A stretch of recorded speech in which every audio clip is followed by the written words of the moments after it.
नमस्कार दोस्तों, मैं दुर्गेश कुमार एक बार फिर क्राइम वीडियो में आप लोगों को स्वागत करता हूं। आईने के सामने की सतह जितनी साफ और चमकदार नजर आती है, उसके पीछे का हिस्सा उतना ही बदरंग, काला और खुरदरा होता है। Artificial intelligence startup mindful AI lab की को फाउंडर और सीईओ सूचना सेठ की जिंदगी भी उसी आईने की तरह थी, आगे से चमकदार और पीछे से भयावह कालिमा समेटे हुए। सूचना सेठ इस कदर तनाव घेरा जलन सबक सिखाने और बदला लेने की भावना से भरी हुई थी कि अपने 4 साल के मासूम बेटे को अपने हाथों से कत्ल करते समय उसके हाथ नहीं कांपे। अपने बेटे के कत्ल की साजिश रचते हुए उसके भीतर की मां ने उसे एक बार भी नहीं झकझोरा।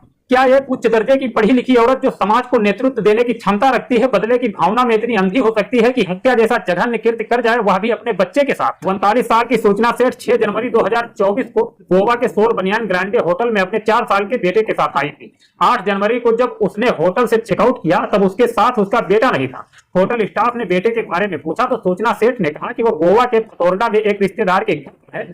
उसने रिसेप्शनिस्ट से कहा कि वह उसके लिए बेंगलोर जाने के लिए कोई टैक्सी बुक करवा दे। रिसेप्शनिस्ट ने कहा कि टैक्सी एक्सपेंसिव पड़ेगी, आप फ्लाइट लेकर चली जाइए, वह सस्ती होगी। मगर सूचना सेठ ने बाई रोड जाने पर ही छोड़ दिया तो उसके लिए एक कैब बुक करा दी गई। सूचना अपना सामान लेकर निकली। उधर हाउस कीपिंग स्टाफ जब उसका छोड़ा गया रूम साफ करने के लिए पहुंचा तो उसको वहां खून के धब्बे मिले। स्टाफ ने इसकी सूचना होटल के मालिक को दी और मालिक ने तुरंत पुलिस को इन्फॉर्म कर दिया।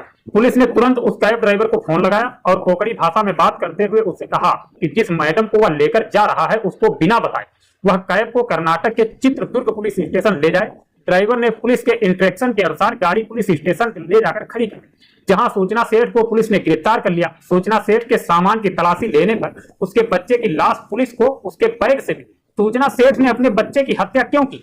इस सवाल के जवाब में जो कहानी निकल कर आई वह एक ऐसी औरत को सामने लाती है जो एक तरफ बहुत पढ़ी लिखी, मेहनती, सेल्फ मेड, नेतृत्व क्षमता से भरपूर, उद्योग जगत की अति महत्वाकांक्षी और समाज में अपनी हैसियत रखने वाली निर्भीक औरत है, तो वहीं दूसरी तरफ वह सामाजिक और पारिवारिक चक्रव्यूह में फंसी, टूटन, तनाव, गुस्से, अपमान, नफरत, झगड़े, कानूनी पचड़े में घिरी औरत, जिसके अंदर अपने पद से बदला लेने का लावा उबाल मार रहा, जिसके चलते उसने अपने बेटे को मौत की नींद सुला दी। हत्या की वजह जानने से पहले सूचना सेठ की शैक्षिक योग्यता पर एक नजर डालते हैं। सूचना सेठ एक एथिक एक्सपर्ट, नैतिकता विशेषज्ञ और डेटा वैज्ञानिक है, जिसके पास डेटा विज्ञान टीमों की सलाह देने और स्टार्टअप व उद्योग अनुसंधान प्रयोगशालाओं में मशीन लर्निंग समाधानों को स्केल करने का 12 वर्षों से अधिक का अनुभव है।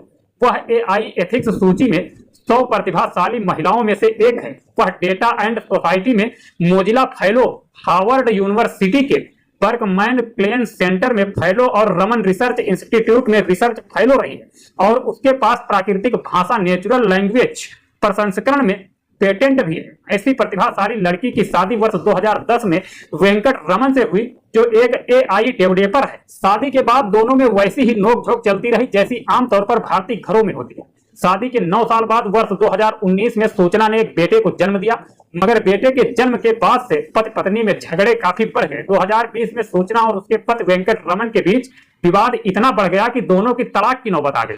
कोर्ट ने बच्चे की कस्टडी सूचना सेठ को दी और आदेश दिया कि वेंकट रमन अपने बच्चे से हर रविवार मिल सकता है। मगर सूचना अपने पति वेंकट रमन से इतनी नफरत करने लगी थी कि वह नहीं चाहती थी कि वह अपने बेटे से मिलने आए और उसकी नजरों के सामने पड़े। इस नफरत ने उसकी बुद्धि कुंद कर दी और वह एक ऐसे जघन्य अपराध की तरफ बढ़ गई जिसको सुनकर एकदम मुंह में यही निकलता है कि यह कैसी मां है। ना रहेगा बांस न बजेगी बांसुरी कहावत को चरितार्थ करते हुए सूचना सेठ ने बच्चे को ही खत्म करने का भयावह प्लान बना डाला। उसने अपने बेटे को गोवा घुमाने का प्रलोभन दिया।